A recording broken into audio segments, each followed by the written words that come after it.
This week on Real Talk with Denver7 and CPR News, we're diving into the disparities in access to swimming pools and water safety education among people of color. There's still a lot of systems in place that can stop people from wanting to go swimming, thinking about swimming. The USA Swimming Foundation says 64% of black children don't know how to swim, compared to 40% of white children and 45% of Hispanic children.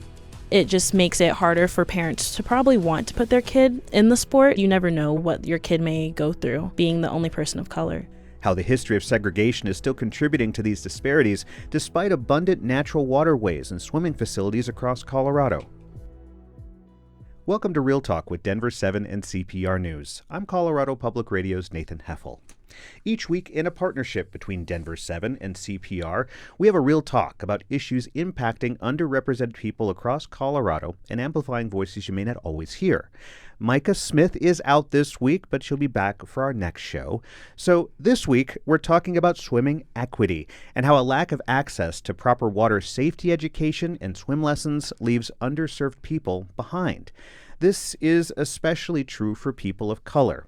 Historically, swimming pools were often a battleground for civil rights. We heard about this on a recent episode of Real Talk. From the very beginning, the very founding of our country, there were laws that actually limited Black people from learning how to swim. Enslaved Africans in particular were barred from learning how to swim because slave owners had feared that they would use that knowledge and wisdom, that ancestral knowledge and wisdom, right, to escape. The Centers for Disease Control and Prevention report that 37% of black adults don't know how to swim. The CDC also reports black children ages 10 to 14 drown in swimming pools at rates 7.5 times higher than white children. But we want to go beyond those statistics and get to the why. To help us dive deeper into the historical context surrounding public waterways and who's been able to use them freely is Crystal Egley, a leader in the outdoor equity space. She joins us in studio. Thanks so much for being here. Thanks for having me. Crystal, what have you noticed about where public pools are located in the Denver metro area and beyond? Well, first of all, I love swimming. I've been swimming since I was a little kid. I'm actually adopted, grew up in Vermont. My parents are white, and I had no idea that there were swimming inequities. I just thought folks around me all knew how to swim, and it didn't really matter about race or any, I didn't think about that because everybody I knew just knew how to swim in Vermont. It wasn't until I left and went to college in Boston, went to Los Angeles to work, and then came to Colorado, I started noticing that there were differences. And that's in any outdoor activity, actually, really. And a lot of it stems from segregation, early segregation. Folks might say something like, hey, we don't have segregation anymore, right? But there's histories of segregation that are still alive and well. So when we think about the old black and white photos of segregated pools or people trying to reintegrate black children going to these pools, we might have seen a photo a long time ago and it looks really old-timey, but those people are still alive. People who are black, who are trying to learn how to swim, those children who are trying to get into those pools, and the white folks who are segregating using violence, not the law, are still alive. And they're teaching their next generation some of these same values. So even if it's not illegal anymore, there's still a lot of systems in place, and sometimes systems of even violence against black folks that can stop people from wanting to go swimming, thinking about swimming. There's a lot of unseen things behind these topics. So it's not even the location of the pools, that's part of it, but it's also this unseen fear that's there. Is that sound right? Yeah, and people might not even realize where it comes from because it's just kind of ingrained into us. You know, there's a lot of friends that I have that might say something like, oh, we don't swim or we don't play water polo or something. We might not realize they're affecting us in these ways. I certainly didn't. Yeah.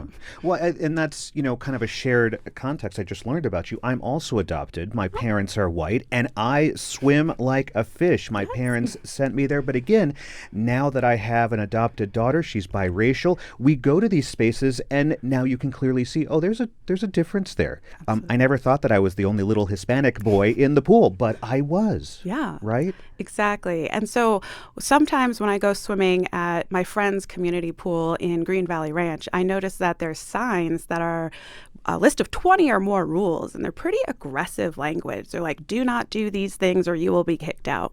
And now I live in a pretty affluent, mostly white neighborhood in Broomfield, and the community rules are like 4 guidelines that say, to have a great time, please help us with some of the following. And the weird thing is, I noticed that in the pool in Green Valley Ranch, with all these rules written with pretty aggressive language, nobody's breaking the rules. But in the neighborhood pool, in like the more affluent white communities, people break the rules all the time and no one does anything about it. And so there's difference in how rules are enforced. There's also something interesting I learned on the CDC website, actually. One of the main issues isn't just inequitable access to things like swim lessons or bodies of water. I learned that white parents are more likely to know CPR than Black parents. And so they're able to rescue a drowning child easier than a Black parent. And also, according to the CDC, bystanders are more likely to apply CPR practices to a white child they see drowning than a Black child. So it's not even just the access to water, the access to swim lessons. It's access to life jackets and life-saving techniques such as learning CPR. And that ties into the history of how we got here, which you explained a little bit. Can you go a little bit deeper into that history and what you've learned being in the space that you're in these days? Absolutely. It's interesting where the idea of a public pool comes from. It actually comes from the idea of bathhouses, which back in the day, where people were allowed public access to get better hygiene, wash these things called germs off our bodies. Yeah. And then in the early 1900s, white neighborhoods started using them as recreation for teenagers and families. And they actually guessed and were correct that if you have community resources such as a pool, people are having fun, kids are less likely to be hooligans. I think I read that language, hooligans. But that was specifically for white communities. And when it came to the idea of integrating a swimming pool, one of the top issues that they struggled over was Black men being in front of white women. That is one of the biggest hot topics with segregation, was actually these incredibly inappropriate and inaccurate ideas of Black men corrupting white women. So they were trying to keep Black folks in general away from white folks. And then they started letting Black families, Black kids, Black grown-ups, and other people, other groups of color, come the day before they were going to clean the pool. Right. So, okay, we're going to integrate. You can have your own day. It's going to be Sunday. And then they would empty the pool and clean it the next day. My neighborhood does that now for dogs. They used to do that with people. And we forget again that these people are still alive. And so with that lived history, that knowledge, what has been your experience learning how to swim and enjoying being in the water? Because, like you said, you love being in the water. Apparently, I was born really attracted to water. My foster parents actually tell a story about how they would be like, "Where's Crystal?" And they'd look around, they'd run into the bathroom, and I would have my head underneath a faucet and just be running water over my head, right? And then when I was adopted, grew up in Vermont, my dad taught me how to water ski. My mom's a doctor. My dad was a stay-at-home dad. We had a boat. And so I was just a little fish. I would be in the water all the time. I grew up fishing. Again, I had no idea of the histories. My parents didn't actually teach me these histories. Anything I learned was one page in a textbook, maybe even a paragraph. And so today, with that, you love swimming, and what are you doing to move, I think, the conversation forward with that historical racism that you now know about?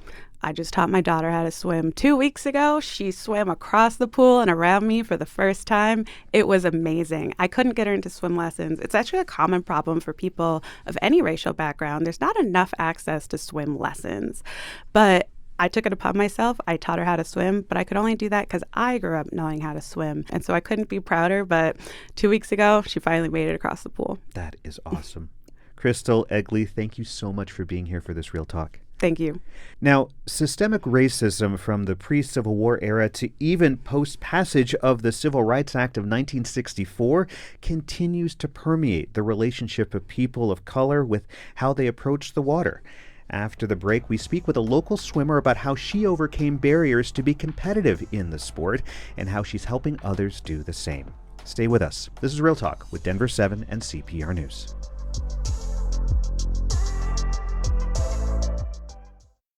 Welcome back to Real Talk with Denver7 and CPR News. I'm Colorado Public Radio's Nathan Heffel. You know, a trip to the pool is a summer treat, but with high rates of black and brown kids who don't know how to swim, what will it take to help more of these families get the access they need? There are efforts in Colorado to open up the joys of swimming to those in underserved communities.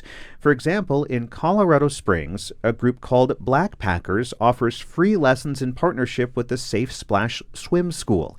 And in Denver, our next guest is a young swimmer who's made it her own mission to teach others the ropes in the pool.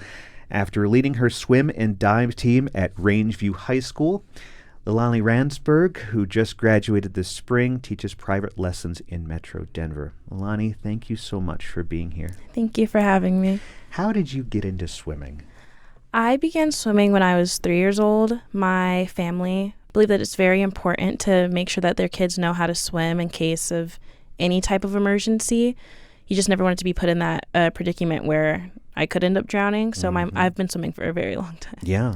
And what barriers did you see that would prevent more people from your community from swimming and from teaching others like you do? Honestly, just the lack of diversity the sport has in itself. I can remember from a young age going to my first swim meet when I was 8 years old on my club team and just seeing that there weren't a lot of girls that looked like me. There really wasn't anybody that looked like me at all. So I think it just makes it harder for parents to probably want to put their kid in the sport just because you never know what could happen or what your kid may go through being the only person of color. What did it feel like? For me, it wasn't that big of a deal just because growing up in Colorado, it's pretty much what you're around. Right. I kind of just took it how it is. I was there to swim only and to make myself better, so I've kind of just focused on that. Yeah, and your parents, the thought they had to say, we're going to teach you to swim, where historically, as we've heard earlier in this episode, that's not something that happens all the time. Right. You know, people of any race sometimes specifically seek out instructors and service providers who look like them. Like, I have friends who look for black doctors. I have a biracial daughter. We take her to a pediatrician of color because we know there are things that they just get. Right? Do you get inquiries from families who specifically want a black swim instructor? I do, and I have. I think at the same time, what they think about is somebody that's local, somebody that knows the issues that go around in Colorado. A lot of the families that I have taught are friends of friends or people like friends of my mom. They know my experiences and what I've worked with. But I also think that it does make them a little bit more comfortable knowing that as well as teaching their their kids, I can also relate to them in a way because I know what it's like, especially girls. I know what it's like to have your hair all over your face and constantly trying to fix your hair while you're swimming, especially if you can't find a swim cap or any of that. So yeah, I think that plays a big part. I want my daughter to go swimming with you. Let me tell you, because that's an issue that we had with her, is that she had to find 3 different swim caps. The first one was too tight. The other one didn't, yada, yada, yada, yada, right? And then when she went swimming without that, Daddy, my hair is too heavy. Right. It's in my eyes. And it was just a huge issue. Having that understanding of someone who is teaching her how to swim, who understands those things, seems so important. When you're with a girl who is learning how to swim, how do you relate to them with that specifically in mind? If they don't have a swim cap, I definitely recommend a swim cap. And then I recommend hair ties, certain things, because especially with women of color, I know a major thing is that you don't always want to get your hair wet because a lot of the times when you have curly hair, it's harder to take care of. You don't always want to continuously wash your hair after you go to the pool, which I think plays a major part in why a lot of people of color don't take the time to learn how to swim or go out to the pool as much as they would like to, because it's kind of a hassle having to, detangle your hair, get everything situated with your hair and stuff. And so how do you overcome those barriers if you're speaking to people in your community saying, hey, let's get your kid out to swim? How do you overcome that? Some of those barriers that don't exist for everyone. Right. I think just having parents understand the importance of making sure your kid knows how to swim because you never know when your kid may go on a camp field trip or with their friends or a friend of a friend and go to the pool, go to someone's community pool, and you won't always be there. And a lot of the times these parents don't know how to swim either. So if your kid can at least know how to maybe just swim to the wall or climb out and save themselves or tread water, I think that makes a huge difference. But also, I think there's the joy of swimming, right? You Right. found that. Right. Tell us about the joy of swimming that you found. I think it's honestly, like you said, just going to the pool in the summer. I'm a lifeguard and I see kids all the time that don't know how to swim, but still just love to jump into the water, which I usually take that time to tell their parents, like, hey, maybe your kid should stay over on this side. Like, Yeah. I love that they have the confidence to just jump in the water, but at the same time, it's really a safety issue. Like, you really have to make sure that your kids know how to swim. Are you getting ready to, you are getting ready, rather, to Yes. enter your first year of college at LSU. Congratulations Thank to you. that. Do you plan to continue your efforts there and in your new community? Yes, I'm joining the swim club with hopes to maybe walk on next year. I'm not 1,000% sure. Like I've said, I've been swimming since I was 3 and I swam all through high school. So I don't think I'm ready to give up swimming yet, but it's definitely a lot. And I definitely think I want to try being just a student my first year and then make my way into a student athlete. I hope you keep swimming. I really do. Thank you so much for being here, Leilani Ransberg. You appreciate it so much. Thank you. Still ahead, we're going to introduce you to a Denver Parks and Rec aquatics coordinator and her efforts to reach underserved families in Denver, plus share what programs are available. Stay with us. This is Real Talk with Denver7 and CPR News. Welcome back to Real Talk with Denver7 and CPR News. I'm Colorado Public Radio's Nathan Heffel. Denver7's Micah Smith is out this week. You know, it continues to be difficult for some Black and brown families to participate in swimming, in part because of a history of segregation and racism. It's unfair, and it's also unsafe, since drowning is the second leading cause for kids' accidental deaths. So today we're talking about the barriers and what's being done to break them down. Anya Taylor has lived in Denver all of her life. She manages swim programs at Montclair for Denver Parks and Recreation. Anya, thanks so much for being here. Thank you for having me. That is a pretty scary statistic about those drowning kids. I'm curious, you're a lifelong Denverite. How did you learn to swim? It was, my parents got me into swimming, but it's actually kind of funny. My mom used to like swim a lot as a kid, and she just kind of thought like I would have a natural kind of inkling to it. And so actually the first time that I did swimming, I signed up for like a swim team, and I could not. So I got thrown into like 9 feet of water and told to keep up with everybody like that was like actually, you know, trained and knew how to swim. And so I struggled my way through like the first 2 laps, and then the coaches were like, you shouldn't be here. And then that's when they signed me up for swim lessons. They're like, you need to actually like go learn how to swim probably. But So you took that first step and you learned how to swim. Yeah. And you know, years later, I'm assuming you are now managing these swim programs. What have you seen in your capacity when it comes to underserved people's access to swim lessons? Are there long waiting lists in Black and Latino communities?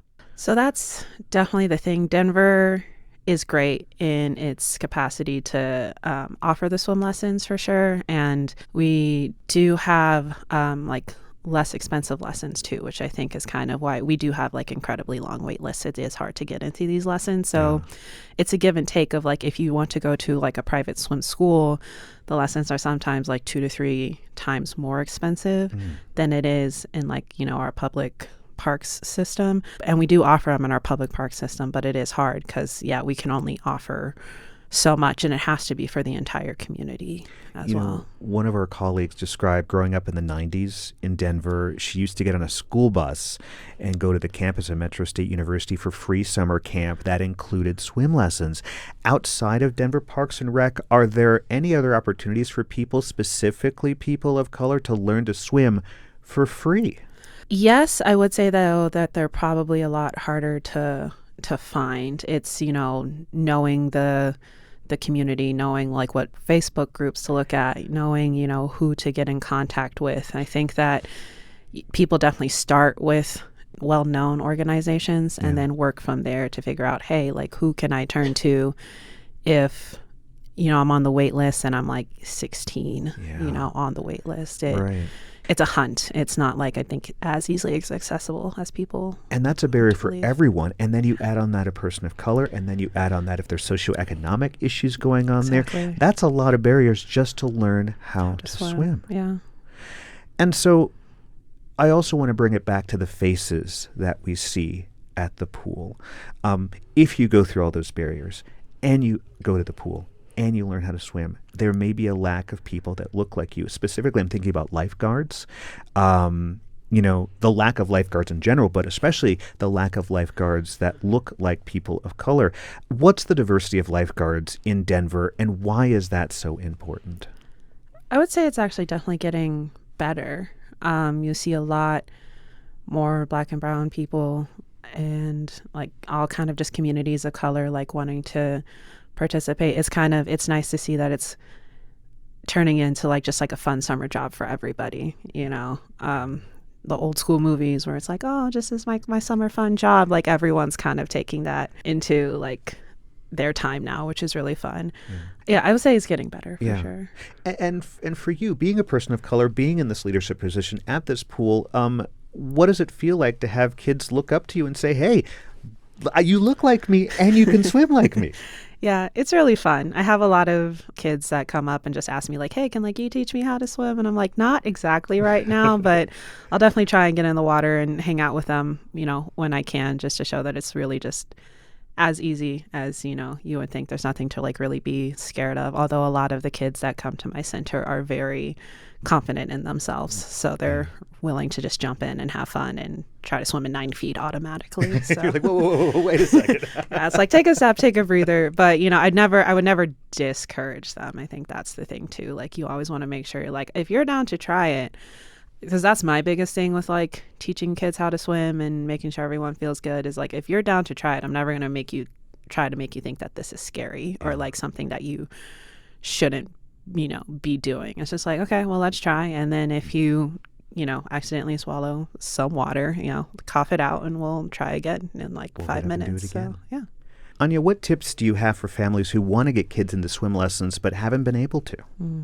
I would say not only keep an eye out for like in Denver, like when registration is and knowing like who to talk to about it, but also taking those like extra steps, to really kind of find organizations to work with who also really want to like help. I would say that I think that there's more interest now in like making sure, especially like people of color get access to swimming through other like means other than just like city programs and whatnot. So there's more information out there and it is a hunt, but I think you can find it. You got to keep persistent and find those spaces. Yes. Anya, thanks so much for being here. Thank you.